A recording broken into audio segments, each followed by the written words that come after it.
أعوذ بالله من الشيطان الرجيم بسم الله الرحمن الرحيم الحمد لله رب العالمين والصلاة والسلام على سيدنا محمد وعلى آله وصحبه أجمعين اللهم علمنا ما ينفعنا وانفعنا بما علمتنا وزدنا علما نافعا اللهم أرنا الحق حقا وارزقنا اتباعه وأرنا الباطل باطلا وارزقنا اجتنابه ربي اشرح لي صدري ويسر لي أمري واحلل عقدة من لساني يفقه قولي.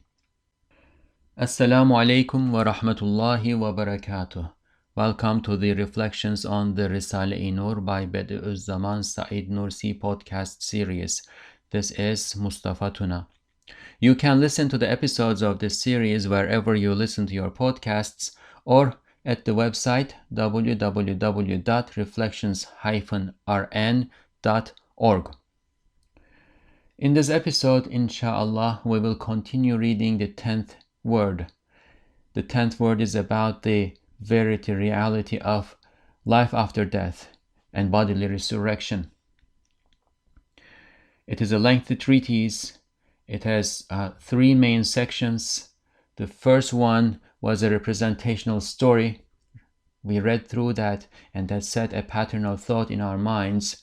If you have not listened to the beginning of this treatise, or if you have not read the beginning of this treatise, it might be a good idea to go and start from the beginning, or perhaps read from the beginning up to the point at where we are, which is the end of the 7th truth. The second section was in way of an introduction, a few issues that clarified the indications in the representational story that we read. And the third point is a list of truths.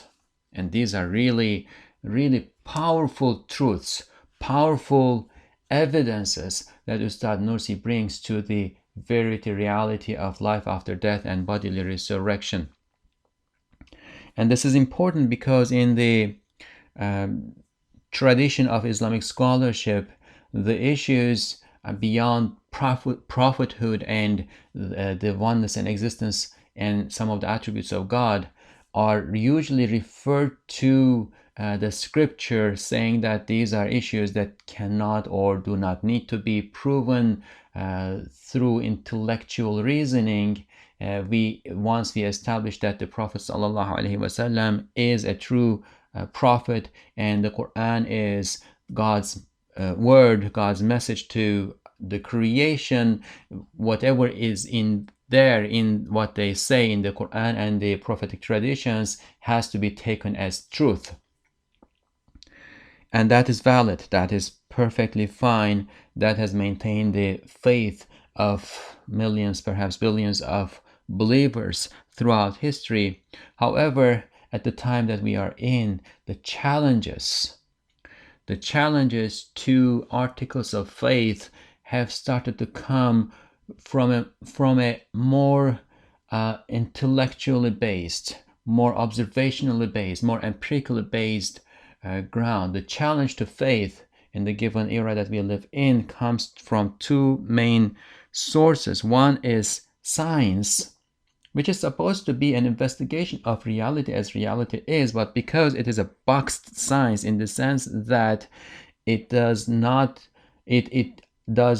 look beyond what is empirically visible and limits itself to that which can be empirically observed and experimentally proven without any inference beyond that.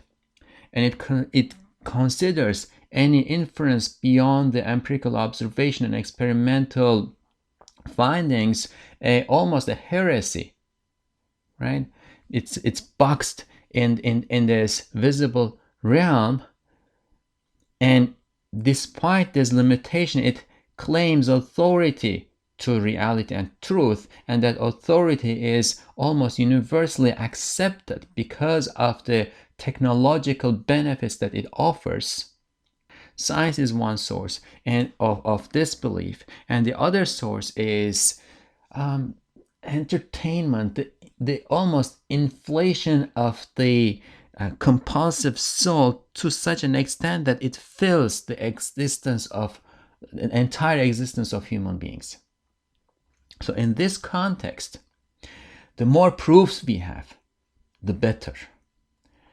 The more evidence we have, the more tools we give to the intellect in order to use against the compulsive soul when it tries to pull the self to a base level, the better. And Ustad Nursi, with inspiration from the Qur'an, gives us these tools, these evidences, these instruments, proofs in the 10th word. Each of these truths begins by giving us what it is the gate of. For instance, the 7th word that we began reading in the last episode of the 10th word was the gate of preservation and the conduct of being the preserver. I.e., we look around in the cosmos that we live and we see a process of preservation in the seeds, in the eggs, in the memories of human beings, in the memories of all things to the extent that they have memories. For instance, metal has a memory, right? The molecules, the atoms have memories in the sense that the molecules in a rock all stay together. What keeps it together? There is some kind of preservation that maintains it as is, right? In the sense that there is an order in the cosmos that we observe and it is being preserved. The earth is always rotating around the sun on a set orbit, and so on and so forth. There is this preservation in the cosmos that we look around. And then the next step, these truths say that this fact that we are observing is the reflection, manifestation of one or some of God's names. So the preservation and the conduct of being the preserver, right, is a reflection of God's divine names of the preserver and the watchful, the al-hafiz and al-raqib. So then we do this observation of the cosmos in the light of the Qur'an. Our intellect is able to make this observation and infer the conclusions that we conclude from them, but without guidance, it's almost impossible for it to get there. It will be lost. It's in a maze of ideas, it will be lost, and therefore we are also given the guidance of the Qur'an to guide us in the correct direction through this maze of ideas and possibilities. Then therefore we look at the Qur'an, and the Qur'an corroborates, confirms what we observe. Then we say, okay, so this cosmos indicates the existence of a creator who has these attributes, and his message, his word to us is also confirming that finding. And this is what we observe now and here. What do we expect from him next? We all depart from this earth, this world that we are living in. Is this the be all and all? What happens to us after we move on? And then when we ask, so what do we expect from this Lord who has all these attributes? The answer consistently has been, so far we are in the 7th truth, that he is going to give us life after death. That is what we expect from him. If he is the preserver, he will not let our efforts go to waste. He will not let our crimes, misdemeanors, the corruption that we impose on this earth to be forgotten. He will not do that. And each of the truths, as we said, refer to a certain observation and a certain name or names that relate to it. So the 7th truth, we began this, we read the entire text, but there was a lengthy side note toward the end of it, and we had to leave it out because of time considerations. Inshallah, today we will read that side note and then move on to the 8th eighth truth if time permits. Inshallah, we will see. So just to repeat what this was about, as we said, the seventh truth is the gate of preservation and the conduct of being the preserver. We enter through that gate and start our investigation, and it is a reflection of the names, the preserver and the watchful, Al-Hafiz and Al-Raqib. In the last paragraph of this truth, we read, first in Turkish, hem bütün gelecek zamanda olan mümkinata kadir olduğuna, bütün geçmiş zamandaki mucizat-ı kudreti olan vukuatı şehadet eden ve kıyamet ve haşre pek benzeyen kış ile baharı her vakit bil müşahede icat eden bir Kadir-i Zülcelal'den insan nasıl ademe gidip kaçabilir, toprağa girip saklanabilir? Madem bu dünyada ona layık muhasebe görülüp hüküm verilmiyor, elbette bir mahkeme-i kübra, bir saadeti uzmaya gidecektir. Moreover, how can man enter into non-existence and escape? Or how can he hide under the earth from the majestic, all-powerful one?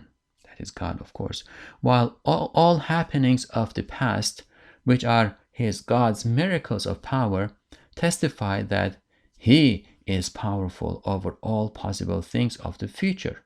And as it is observed, he ever brings into existence the winter and the spring that are so similar to the hour of destruction and the assembly.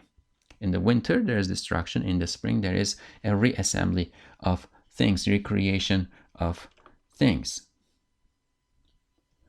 Since an accounting that befits him, that befits God, is not taking place in this world, in relation to human beings, of course, and the judgment is not being passed, of course, this will move on to a supreme tribunal and then to tremendously great felicity, inshallah. Now, when we said that all happenings of the past, which are his miracles of power, testify that he is powerful over all possible things of the future, Ustad Nursi opened up a somewhat lengthy side note there, and inshallah, now we will read that. Haşiye, side note. Evet, zamanı hazırdan ta iptidai hilkati aleme kadar olan zamanı mazi umumen vukuattır. Yes, the past time from the present, the time that we are living in, to the beginning of the creation of the realm, mainly consists of actual occurrences. Here the word for actual occurrence is vukuat. Waqa'a means to happen. Things that happened. We know that based on recordings, reports of earlier people, recordings that are inscribed in history, an observation of the evidence that is in the creation, let's say the observation of the stars in the firmament, or geological findings, and so on and so forth. We know that from the beginning of creation to the present time, all that has happened is actual occurrences, i.e., that is, they happened. We know that they happened. They are not possibilities. They are actualities. We know them. We know that they happened. Vücuda gelmiş her bir günü, her bir senesi, her bir asrı birer satırdır, birer sahifedir, birer kitaptır ki kalemi kader ile tersim edilmiştir. Its days, so we are talking about past time, right? Its days, years, and centuries that have come into existence are each a line, a page, and a book inscribed by the pen of divine determination. This is qadar, divine determination. Dest-i kudret, mucizat-ı ayatını onlarda kemali hikmet ve intizam ile yazmıştır. The hand of power, this of course refers to God's power, has written its miraculous signs in them, in those lines, pages, books of the past times, in them with perfect wisdom and orderliness.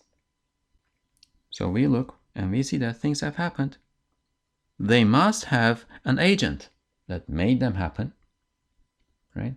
And based on other inferences, we know by this point that that is God.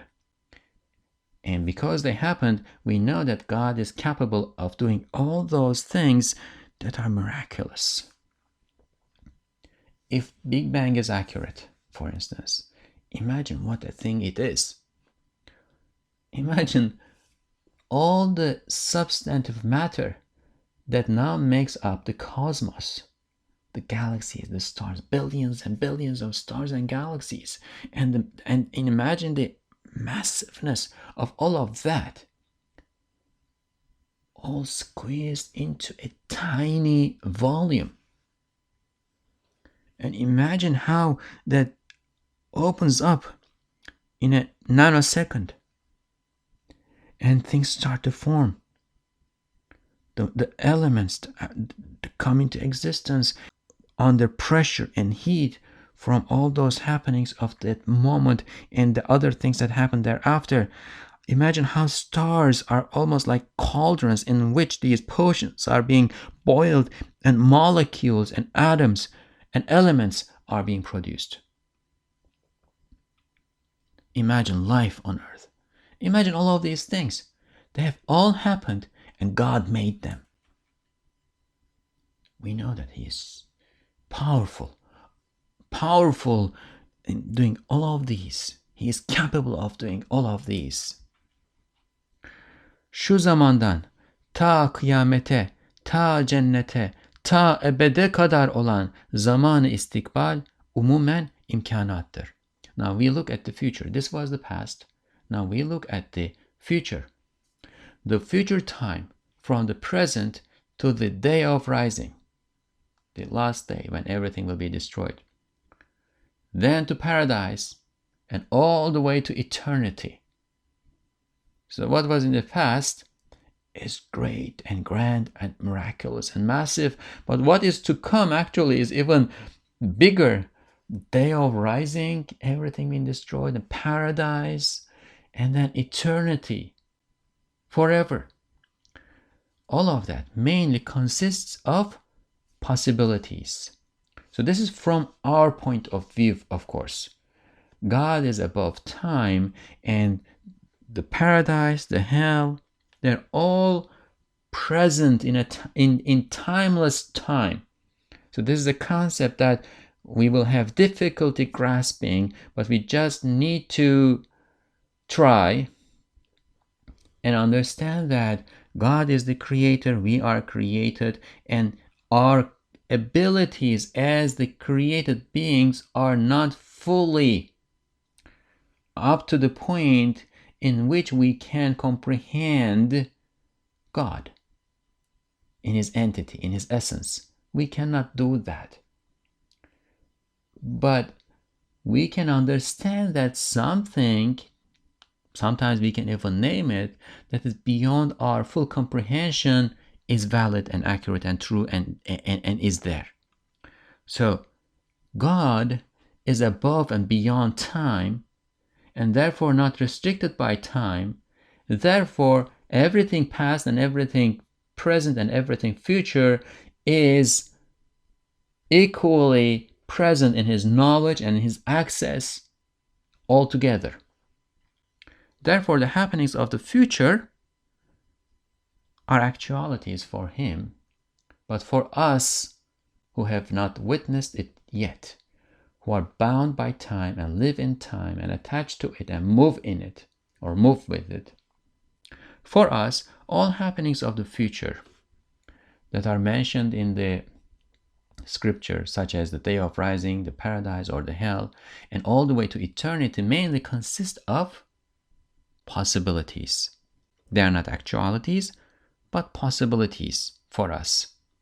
That is, we do not know if they happened, if they are in existence, but we know that they are possible. They are not impossible. It is possible that there will be life after death. We are not talking about its actuality yet. We will come to it. But we know that they are possible. Yani mazi vukuattır, istikbal imkanattır. That is, the past consists of actual actual occurrences and the future consists of possibilities. İşte o iki zamanın iki silsilesi birbirine karşı mukabele edilse, nasıl ki dünkü günü halk eden ve o güne mahsus mevcudatı icat eden zat, yarınki günü mevcudatıyla halk etmeye muktedir olduğu hiçbir vecihle şüphe getirmez. Now, if the two chains of those two times, i.e. the chain of events from now all the way to the beginning of creation and the chain of events from now all the way to eternity, if the two chains of those two times are held reciprocally, we put one on one side and the other on the other side, and we are comparing one to the other now. As there is no doubt that the entity who brought the past day of yesterday, God, entity, Zat, right? We are referring to the Zat, entity, essence of God. As there is no doubt that the entity who brought the past day of yesterday and the beings of that day, i.e. the past time and everything that happened in the past time, into existence, the one who brought all of that into existence, is capable of creating, right? So now we have evidence from the past. He did all of that. And if he is capable of doing all of that, he is capable of creating the future day of tomorrow together with all of its beings, right? This makes sense, right? He created everything in the past, and therefore he is capable of creating everything that he says he will in the future. So this makes sense. It is possible. It does not push the mind, push the intellect beyond a boundary beyond which point we consider things impossible. If he did that in the past, he is capable of doing this in the future. Öyle de şüphe yoktur ki şu meydan-ı garaib olan zaman-ı mazinin mevcudatı ve harikaları bir Kadir-i Zülcelal'in mucizatıdır. Kat'i şehadet ederler ki o Kadir bütün istikbalin, bütün mümkinatın icadına, bütün acayibinin izharına muktedirdir. Before reading the translation of this sentence, I will actually move a bit earlier, take from the beginning of the earlier sentence so that there is a better flow of ideas, inshallah. If the two chains of those two times are held reciprocally, so the past and the future, we hold them reciprocally and we are comparing them. As there is no doubt in any way that the entity God, the entity of God, who brought the past day of yesterday and the beings of that day into existence is capable of creating the future day of tomorrow together with all of its beings. So there's no doubt in this, right?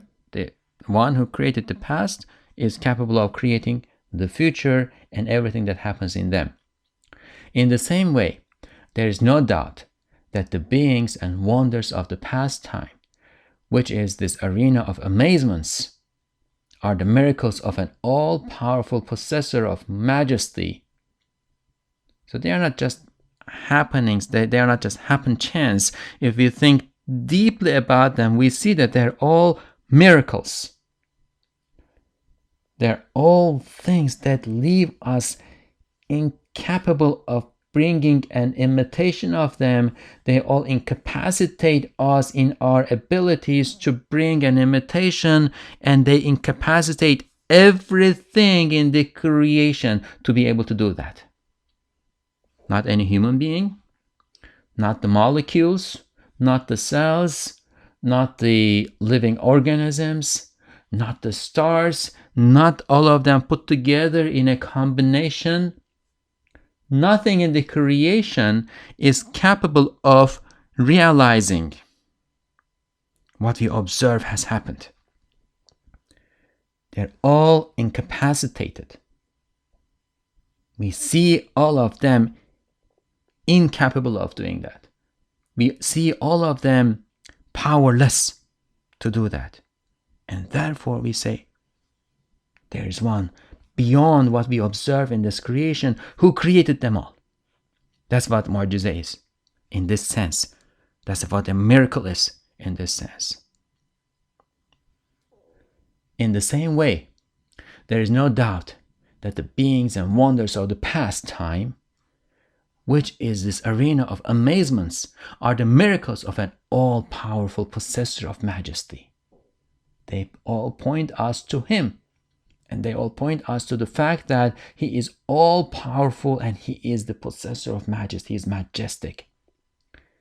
And they definitively bear witness that that all-powerful one is capable of bringing all the possibilities of the future into existence and exposing, showing, unveiling its amazements. So he's all-powerful, he is full of majesty. If he is all-powerful, then we grant that he is capable of, there's no doubt about this. If he is all-powerful, we grant without any doubt that he is capable of bringing all the possibilities of the future into existence and unveiling its amazements, the amazing things that we are told will happen.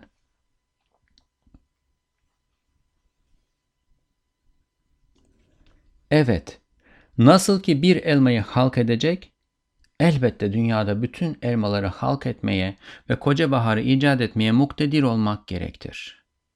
Baharı icat etmeyen bir elmayı icat edemez, zira o elma o tezgahta dokunuyor. Yes, in the way that whoever will create an apple, of course he has to be capable of bringing into existence all the apples on earth and the massive spring. So let's try to grasp this better. We have an apple and we are trying to attribute it to a creator. Who created this? We have an apple and we are asking, who created this?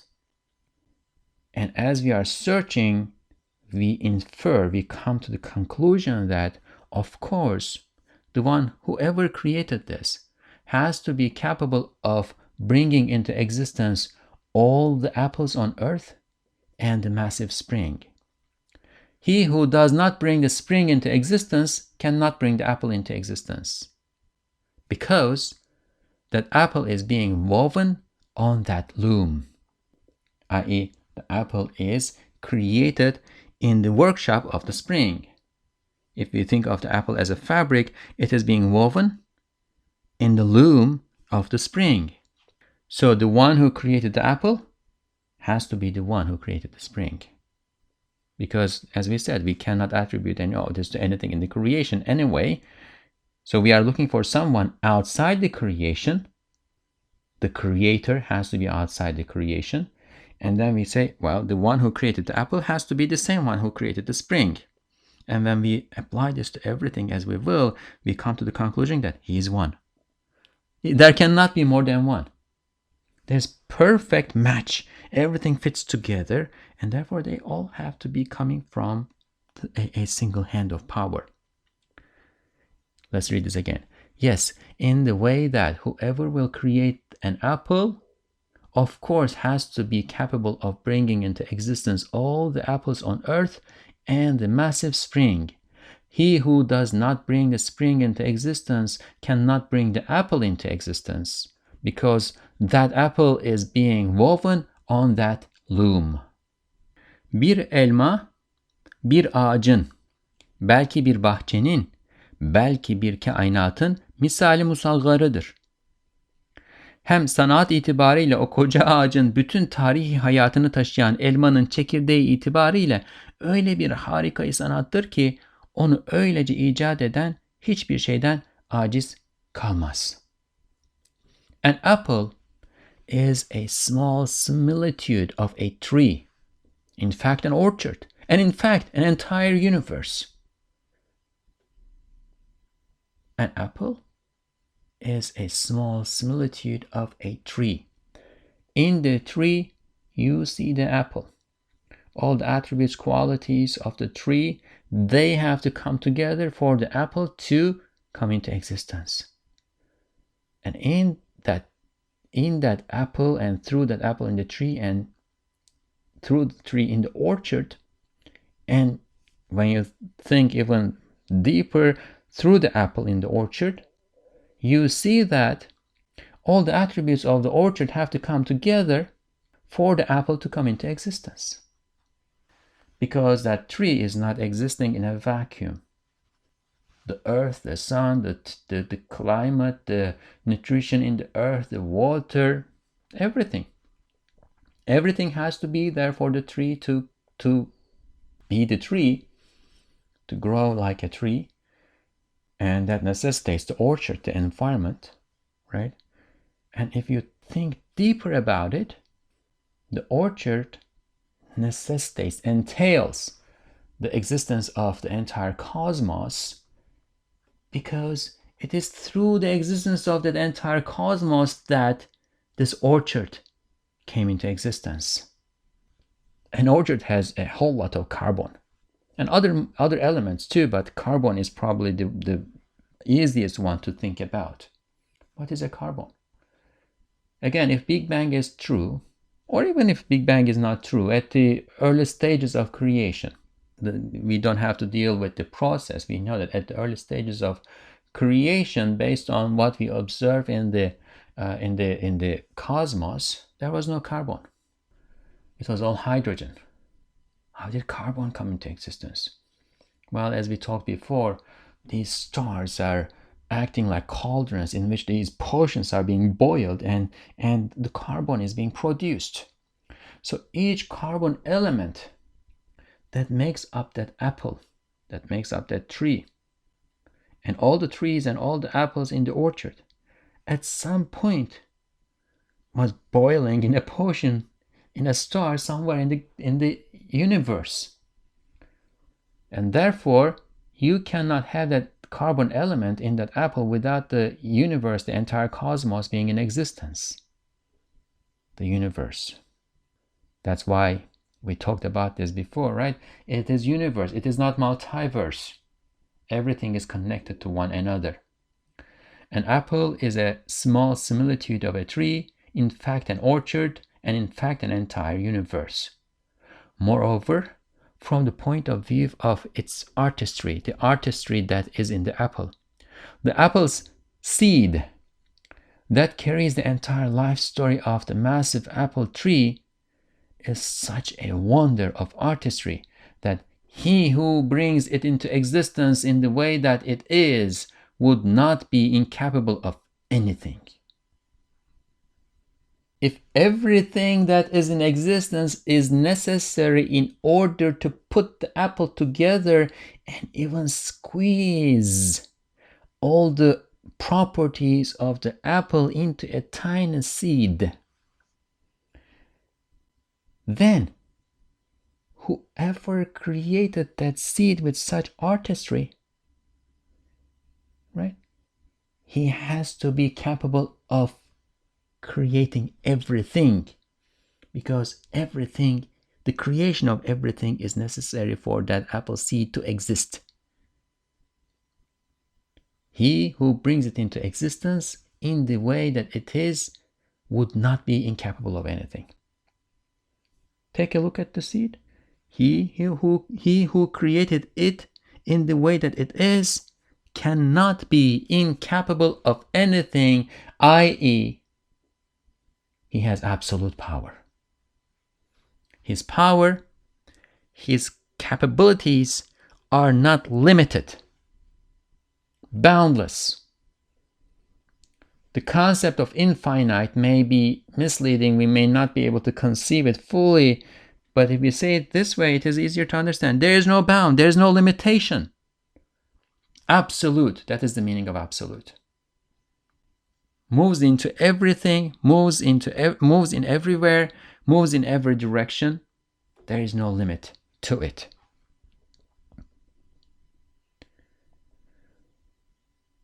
Öyle de bugünü halk eden kıyamet gününü halk edebilir ve baharı icat edecek, haşrin icadına muktedir bir zat olabilir. Thus, the one who creates today, the present day, just look around. Are there things in existence? Is this possibility or reality? Do you see things in actuality? You do. The one who creates that, the one who creates today, can create the day of rising. And the one who creates today can create the day of rising, and the one who will bring the spring into existence can only be someone who is capable of bringing the resurrection into existence. I am living in spring now, but I have a level of certainty unless the end of times comes, unless the last day comes, or there's something really extraordinary. I have a level of certainty that spring will come. Whoever will bring the spring, he is capable of bringing the day of rising too. Because although they are different in scale and what they include in their ingredients and content, they are similar in their quiddity. They are similar in what they are. Spring, everything dies and disappears, as if disappears, and then as the time comes, with the command of kun, be, life moves into all those dead objects, and from those seeds and from those little eggs there come out teeming life. That's the day of rising. And that is, of course, the meaning of the verse that inspired Ustad Nursi to write the 10th word. It is not only that verse. Some people have studied this and they say that it is a digest of perhaps 300 or so verses.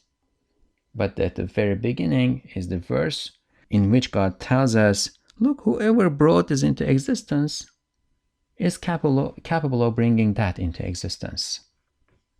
Thus, the one who creates today can create the day of rising, and the one who will bring the spring into existence can only be someone who is capable of bringing the resurrection into existence.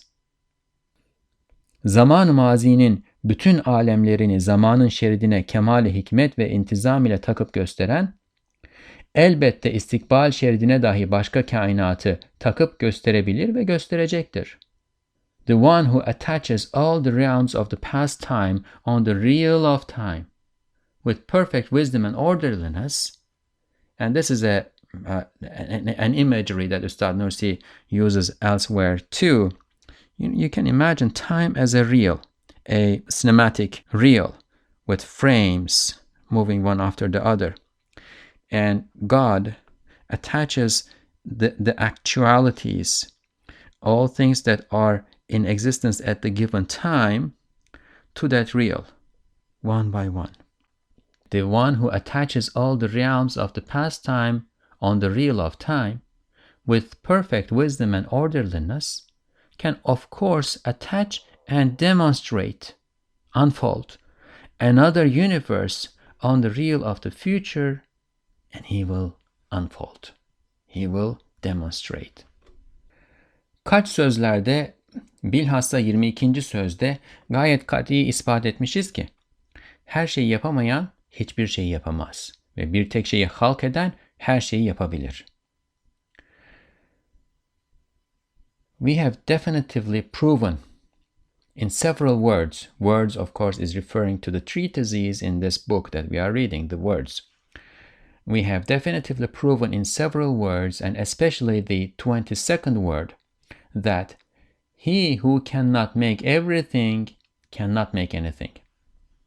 And whoever creates one thing can create everything. And of course, this relates to what we just talked about. Everything is related to everything, and nothing can exist without the existence of everything. And the science of ecology, that is quite prominent and of primary concern to everybody around the world today, we understand as better to some extent. To some extent, it is limited to a study of how things relate to one another on the surface of the earth, right? But if we were to expand our understanding of that concept, ecology, to the entire existence, we would probably conceive what is being mentioned here better. Everything is related to everything in the creation, and nothing can exist without the existence of everything in the creation. The apple seed needs the galaxies to exist. Hem eşyanın icadı bir tek zata verilse, bütün eşya bir tek şey gibi kolay olur ve suhulet peyda eder. Moreover, if bringing things into existence is attributed to a single entity, all things become easy, like one thing, and acquire facility. The creation of everything becomes easy. The whole process acquires facility. Eğer müteaddid esbaba verilse ve kesrete isnat edilse, bir tek şeyin icadı, bütün eşyanın icadı kadar müşkülatlı olur ve imtina derecesinde suubet peyda eder. If it is given, if bringing things into existence is given to numerous causes, and attributed to multiplicity, bringing one thing into existence would become as difficult as bringing everything into existence, and that difficulty would reach a prohibitive degree, i.e., it's not possible to attribute the creation of a single thing, anything, to anything or everything in the creation. That reaches a prohibitive degree. What that tells us is that the one who created one thing created everything. And the one who created everything is the creator of each thing that we can turn. And that's why, or one of the reasons why, we see God's signs wherever we turn. So this is the end of the side note that was in the seventh truth. Inshallah, we will move on to the eighth truth. 8. hakikat, Bab-ı vaad ve vaiddir. İsmi cemil ve celilin cilvesidir. Eighth truth. This is the gate of the promise of reward and the threat of punishment, and it is the reflection of the names, the beautiful and the majestic, El-Jamil and El-Jalil. Hiç mümkün müdür ki? Is it at all possible? We by now know that this is the usual way that Ustad Nursi starts most of these truths, and it is a logical reasoning. He is asking, if is this possible? If it is not possible, what its opposite entails is true, necessary. If this is not possible, it is impossible, and what its opposite entails is necessary. So it is a very sound way of reasoning. Hiç mümkün müdür ki alim-i mutlak ve kadir-i mutlak olan şu masnuatın saniyi, bütün enbiyanın tevatürle haber verdikleri ve bütün sıddıkîn ve evliyanın icma ile şehadet ettikleri mükerrer vaad ve vaid-i ilahisini yerine getirmeyip haşa, acz ve cehlini göstersin. Is it at all possible that the artful maker of these artifacts, what we see, everything in the creation is an artifact. It is created with art. It is made with artistry. Is it at all possible that the artful maker of these artifacts, who is the absolute all-knower and the absolute all-powerful, how do we know? We know from the creation. And we went over this before. The one who creates all of this has to be all-knower and all-powerful. We won't go into detail now because we did this before. If that does not settle with you, please go ahead and listen to, well, at least the episodes of the 10th word, but it might be even better to listen to all of this from the beginning, from the first word on. And inshallah, what is to come too, even better, read the Risale-i Nur from beginning to end a few times until you feel that you are starting to understand. Is it at all possible that the artful maker of these artifacts, who is the absolute all-knower and the absolute all-powerful, will, God forbid, show his impotence and ignorance And again, we said at the beginning, God forbid, we are not insinuating that there is any impotence, any degree of impotence and ignorance that can be associated with God. Right? Hasha. God forbid. Would he ever, is it at all possible that he will show impotence and ignorance by not fulfilling his repeated divine promises of reward and threats of punishment? How do we know that he repeatedly promises reward and threatens with punishment? That all prophets have informed about with broad authentication, and all the veracious ones and saints bear witness with consensus. We know that. We know that he is promising reward and threatening with punishment from the fact that all prophets have informed us about it with broad authentication, that is with tawatur. Tawatur is a report that cannot be a lie based on the fact that it is reported through multiple chains of transmission with separate origins. And it is impossible for those origins to agree upon something that is a lie. They don't see one another, they don't communicate with another, they are not acting in unison, they are in different places, in separate places, in this case, separate times. And they cannot agree upon something that is a falsehood, because falsehood, once you refer to a single truth, it's a single truth, and if they all know it, they will all say the same thing. But if they are all referring to a falsehood, falsehood can be anything. And therefore, they cannot agree. They cannot possibly agree on a falsehood unless there is some kind of communication agreement among them. And we know through historical evidence that that is not the case. Therefore, all prophets have informed us about those promises of reward and threats of punishment with broad authentication. And all the veracious ones, those who have witnessed, realized, and come to a point where at which they deserve the title Siddiq, veracious. They see God in everything, and they don't see the causes. And therefore, they see truth as truth, reality as reality. So this is Siddiq, and that's a degree above sainthood. They are saints, and that's a degree above the rest of saints. They are, let's say, they are the elite of the saints. All the veracious ones, those who realized, right, who are given access to information that is not normally, conventionally available, unveiled to everybody on a regular basis.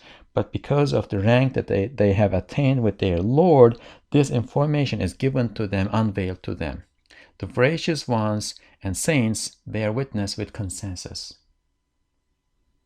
So we know that there's reward or punishment, promise of reward and threat of punishment from the reports of the prophets, the veracious ones, and the saints. Now, that's not all of it. We learn the details, we learn about the content, how it is going to be, all of that from them. But if one were to read through the first 7 truths that we read through before, one would also recognize in there that, well, this makes sense based on what we observe in the creation too. There is perfect order and justice. Everything is put where it belongs to. Everything is done with wisdom in the sense that everything has a purpose in the creation, and nothing is wasted and nothing is left without wisdom. There is one exception: human beings. When we look at humanity, we don't see the justice, that absolute justice that we would expect from the creator of everything. We don't see that in effect. But we know that he is absolutely just. So this one exception then is the exception that proves the rule, and there is no way that he is going to leave it as it is. This will be set right. This will be fixed. It is just a matter of time. It is spread over time. What we see is what we see at the given moment, But we don't see the past and the future. And if what we see in the given moment indicates that the creator of all of this has all those attributes and is just talking about one of the attributes that we refer to in the truths, he is absolutely just, then we expect that this is going to be fixed, spread over time. There will come a time when absolute justice will be established with regard to the humankind too. So therefore, the promise of reward and punishment is there in the observed cosmos too, and can be inferred with the intellect. But again, the intellect is very likely to get lost. And therefore, he is sending these guides, the prophets, the veracious ones, the saints, Rijalullah. God has his men among men. And they are reporting to us that God is promising. Now, why should we believe them? Why should we believe that the prophets are doing this? One proof, one evidence is already given in this sentence. They are saying this with broad authentication. They are all saying the same thing, and we know that they did not communicate, at least in this world, in the visible realm. In the metaphysical realm, they may have communicated, but we are looking at the visible realm. That's where we are collecting our evidence now. So if they are all saying this with broad authentication, they must be true. But there are other ways to think about this. When we look at them one by one, or as it will come later in this treatise, when we look at the Prophet Muhammad sallallahu alaihi wasallam, we know that he never told a lie in his life. He was Amin, he was trustworthy. He had perfect character. Even his enemies granted that. So if a person like that says so, it is true. And all the other prophets have the same qualities. They are innocent. They are true to their message. Therefore, we believe them. Now, if one were to try to prove the non-existence of something, if they all came and said, there is no life after death, that could cast some level of doubt on their claim, in the sense that in order to prove the non-existence of something, one has to look through the universal realm, all of the past, all of the future, and everything that's in existence in space, all of time and space. That's the way to prove the non-existence of something, unless there's a way to prove the impossibility of its existence. But we are here talking about actuality, right? Does it exist or does it not exist? If I wanted to prove the existence of a pen in my room, what I would need to do would be to look through the room and find a pen and show it to you. So to prove the existence of something, one has to just show it, give one evidence. But to prove the non-existence of something, one has to grasp the entire time and space all together, all at once, and demonstrate. So that's very difficult. What they are claiming is not the non-existence of the hereafter. What they are claiming is the existence of the hereafter. And if one of them saw it, and he's veracious, he's trustworthy, or if one of them communicated with the creator of everything, for whom it is impossible to lie, and he tells us, I communicated with the creator of everything he says that there is, then it is easy to believe. Now, faith is not about logic. Faith starts in the heart, and there will always be some whose hearts will be corrupted and not inclined to believing truth, even if it is presented in plain sight. But what we are talking about here is that logically it is easy to believe in this to the degree of necessity. All the prophets, all the veracious ones and saints who have access to the metaphysical realm, to the unseen world, and in the case of the prophets, to direct communication with the creator of everything, say that God is promising reward and threatening us with punishment. And therefore, let's read this again.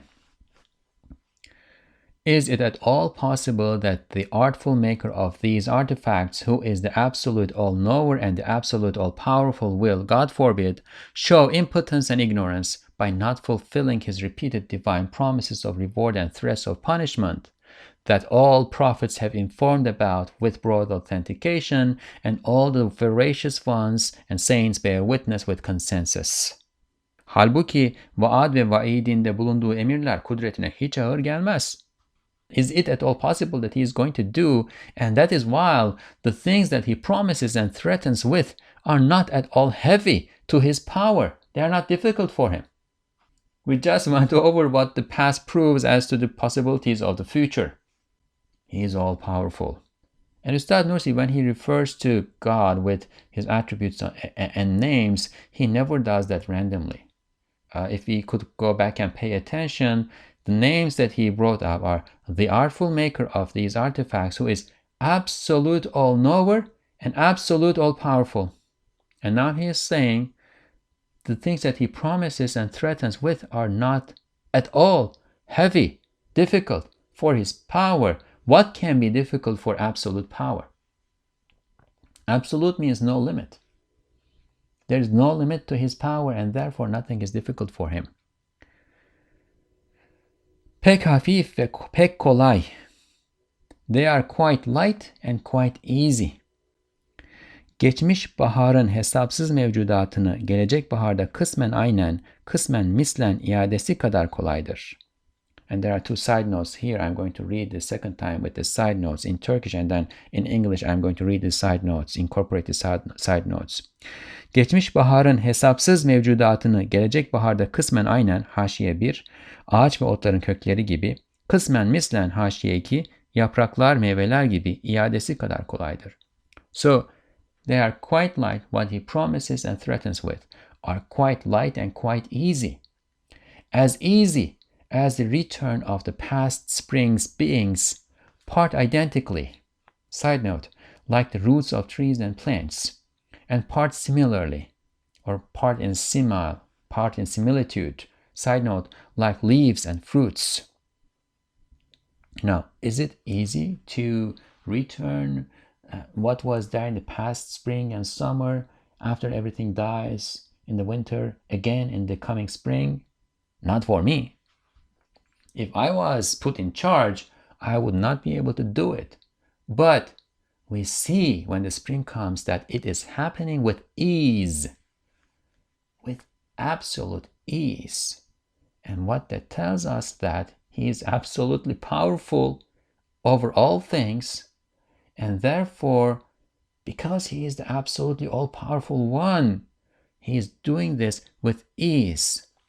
It is as easy for him as, what is easy? Fulfilling his promise of reward and threat of punishment is as easy for him as the return of the past spring's beings, part identically like the roots of trees and plants, and part similarly like leaves and fruits. So why are we talking about identical, similar? Well, that's what's going to happen in the hereafter. That's going to be a different creation, unlike the previous one, in the sense that the quality will be different, the quantity will be different, right? But there will also be a continuity. Now, in the creation, if you think deeply about it, identicalness does not exist. Everything is in some way different from the other things. And this is across time and across space. Me 5 seconds ago may look exactly like me, but there are many things that happened in me in the 5 seconds. If I look at the wall in the house that I have been living for 10 years, it is the same wall. This was a room that was not frequently used, and therefore we did not need to paint the wall. It's the same color, same shape, same place. Does that mean that it did not change? But if I were to come here, let's say 500 years from now, I have certainty that this wall would have crumbled. So if the wall is crumbling over 500 years, even if I'm not talking about somebody coming and destroying it, even if it were left alone, if it is crumbling over 500 years, how can that happen if there is no change from moment to moment?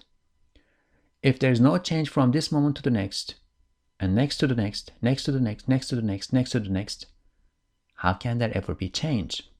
So something is happening in the wall.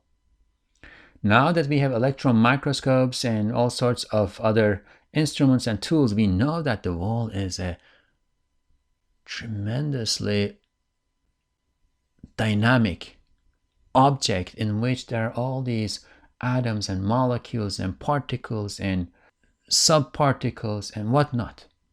So therefore there is change, transformation in the wall from moment to moment. God is creating and recreating, and each time he creates, he shows the absoluteness of his attributes, and therefore the manifestations of his attributes, in the sense that there is no limit to his creation and to his creativity and to his will. He can bring into existence everything that's in possibility, and all possibilities of existence that are possible for this wall, he is doing that. He is bringing them into existence as he wills. There are possibilities that he chooses not to bring into existence too, right? But what's important here is that at a deeper level, there is no identicality in existence. However, there is continuity. So Ustad Nursi, when he says part identical, he is referring to continuity. The roots of the tree look like the roots that were there last year.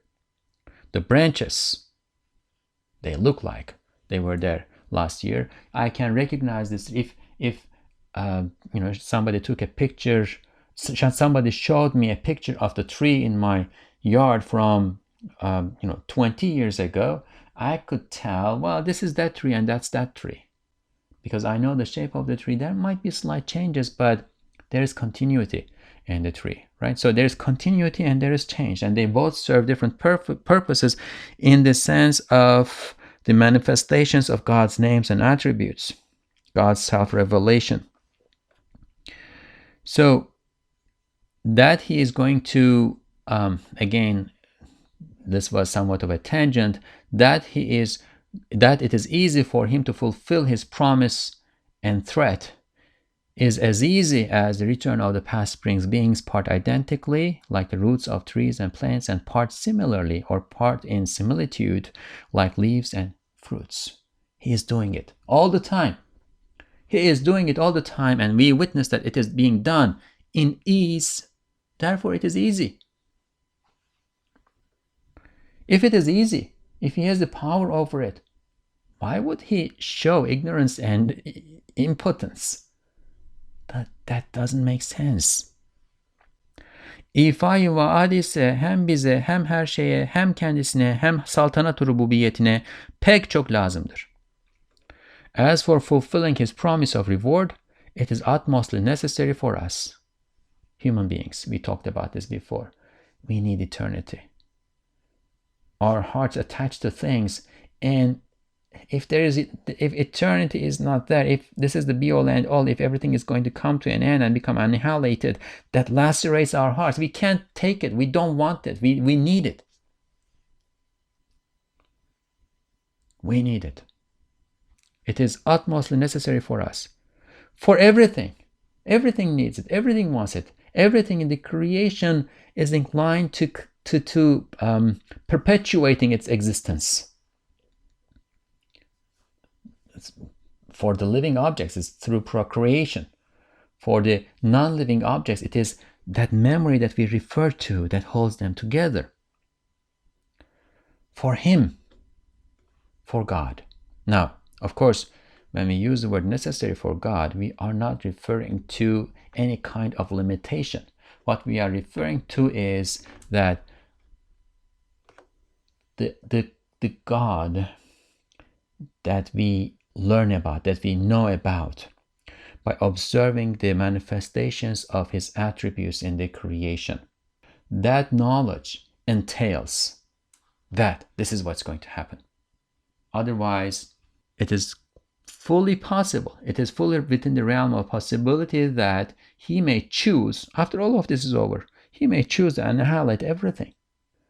But what we observe and what we learn from his message in the Qur'an, that he is going to perpetuate this existence.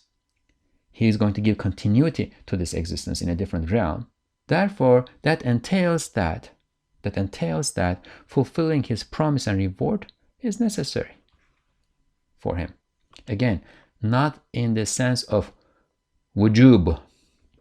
Wujub is a word that we use in technical word that we use in kalam, in dialectical theology, right? And it is translated as necessary. And the opposite of that is impossible, and what remains between impossibility and necessity is possible. What relates to God's creation falls in the realm of possibility. We don't say this is necessary for God to create, and we don't say that this is impossible for God to create. It is all possible for him. He does whatever he wants, and he chooses whatever he wills. However, wisdom entails that he is going to give perpetuity to those things on which he manifests himself, because there is no end, no limit to his attributes, his names and attributes. And if the names and attributes are unlimited, eternal, what they manifest on should also be given eternity.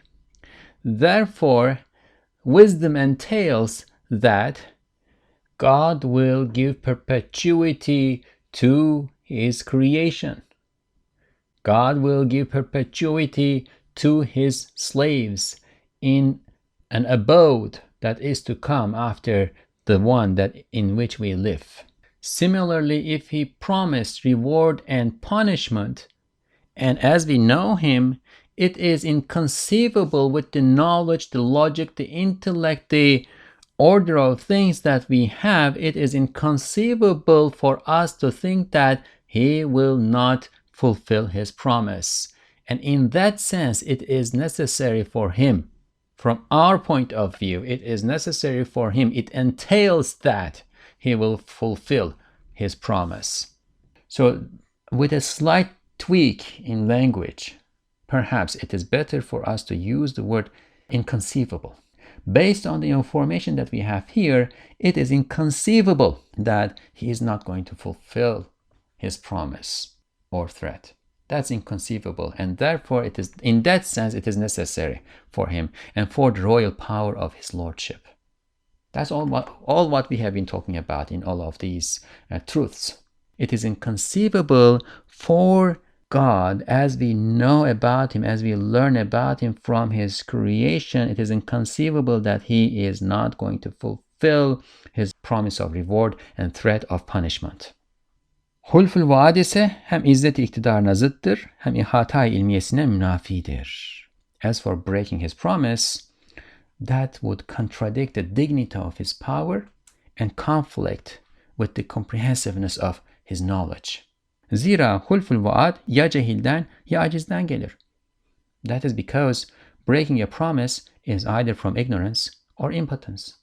Is that not so? If I promise to my friend that I'm going to give him $5,000 in a month, and a month passes and my friend comes to me, there will be only two reasons why I may have promised that $5,000 and I do not fulfill my promise. One is that, well, I don't have the $5,000. I thought I would, and I actually intended to give it. Perhaps I thought I would, but if I'm truthful, right? I'm truthful, I'm trustworthy, but I don't give the $5,000 because although I thought I was going to have $5,000 to give to my friend, I do not have it. That's impotence from one point of view, and that's ignorance from another point of view, because a month ago I thought I would have $5,000, but I did not know that I was not going to have it. I had ignorance a month ago. I'm impotent now after a month. So breaking a promise for a trustworthy person, breaking a promise is either from ignorance or impotence. And God is trustworthy. There is no reason why he would not be trustworthy. And that would also contradict his being the all-powerful one, because when somebody is not trustworthy, he is trying to gain some benefit by lying. But God does not need that. He is all-powerful. What benefit does he need? He doesn't need anything. Therefore, it's inconceivable for him not to be trustworthy. And we observe that he is all-powerful. We know that he is all-knower. Therefore, he is going to fulfill his promise. He doesn't break his promise. Ey münkir! Bilir misin ki küfür ve inkarın ile ne kadar ahmakça bir cinayet işliyorsun ki, kendi yalancı vehmini, hezeyancı aklını, aldatıcı nefsini tasdik edip, hiçbir vecih ile hulf ve hilafa mecburiyeti olmayan ve hiçbir vecihle hilaf onun izzetine, haysiyetine yakışmayan ve bütün görünen şeyler ve işler sıdkına ve hakkaniyetine şehadet eden bir zatı tekzip ediyorsun. O the denier! Now at this point we need to remember the representational story at the beginning of this treatise. There were two friends there who found themselves in a paradise-like place like this world, and one denied the existence of a creator and someone in charge and reward and punishment thereafter. The other was smart and fortunate and tried to convince his friend, and the friend was eventually convinced. Right? So the reference here is to that friend who denied in the representational story, and of course by extension to our comprehensive lower souls who don't want the existence of someone in charge to whom we would have to be in a state of obedience. Right? The nafs, the compulsive soul, doesn't want that. It wants eternity. It's conflicted in itself. It wants perpetuity and eternity and so on and so forth, but it does not want someone who is going to give it, because then it has to submit to his power, right? And by extension, it can be those who are giving into their compulsive souls all around the world to the deniers, the disbelievers, and those who deny the existence of God's reward and God's threat, God's punishment. Oh, the denier! Do you know what an idiotic crime you are committing with your disbelief and denial? That you are affirming your lying delusional imagination, nonsensical intellect, and deceptive compulsive soul, and belying an entity who is in no way compelled to breaking or contradicting his promise. Breaking a promise does not suit his dignity and stature in any way, and all that is seen bears witness to his veracity and truthfulness. So, yes, it is possible for a human being to deny. God gave us that capacity. It's not possible for an angel to do that. They do not have the capacity for choosing evil. But it is possible for a human being to choose evil. God created it for a test and trial. But that is a crime. That is a crime, and that is an idiotic crime. Because one who denies and disbelieves, affirms the lying delusional imagination, uses the intellect. Intellect is a tool. It can be used for good or for evil. And he follows nonsensical intellect, i.e., he uses the intellect for an evil purpose, and follows the deceptive compulsive soul. The compulsive soul cannot base its choices, its impulses, on a consideration of the big picture, on what is to come in the future. It is compulsive. It is impulsive. That's what impulse means, right? You give immediate response without a careful consideration of the situation. It is possible to imagine. It is possible to imagine for human beings a world in which they are not bound by the commands of the all-powerful one. But that would be a delusional imagination. It would not be a logical one. It would not be a valid one. It would not be a veracious one. So the one who denies and remains in a state of disbelief is committing an idiotic crime by following his lying, delusional imagination, nonsensical intellect, and deceptive compulsive soul, and belying an entity. So you are following all those nonsensical things, and what are you belying in turn? Belying an entity who is in no way compelled to breaking or contradicting his promise. It's inconceivable for him to break or contradict his promise. And we know from all these prophets and saints and the veracious ones, and also the evidence from the universe, that he is making this promise. How can we belie him then? Breaking a promise does not suit his dignity and stature in any way. And all that is seen bears witness to his veracity and truthfulness. Nihayetsiz küçüklük içinde nihayetsiz büyük cinayet işliyorsun. Within your endless smallness, in your pettiness, you are committing an endlessly big crime. Why is it endlessly big? How can it not be endlessly big? Casting aspersions on the one who created everything and who has absolute power and dignity. Saying that he is lying, suggesting, even thinking that he is a liar in his promise of reward and threat of punishment, that he is not all-powerful or all-knowing, because breaking a promise comes from either not knowing or not having the power to fulfill it, or that he is not trustworthy. Is that not a crime? We need to think about it. Within your endless smallness, who are you? Who am I? When I say you, I'm referring to my compulsive soul here. Who am I?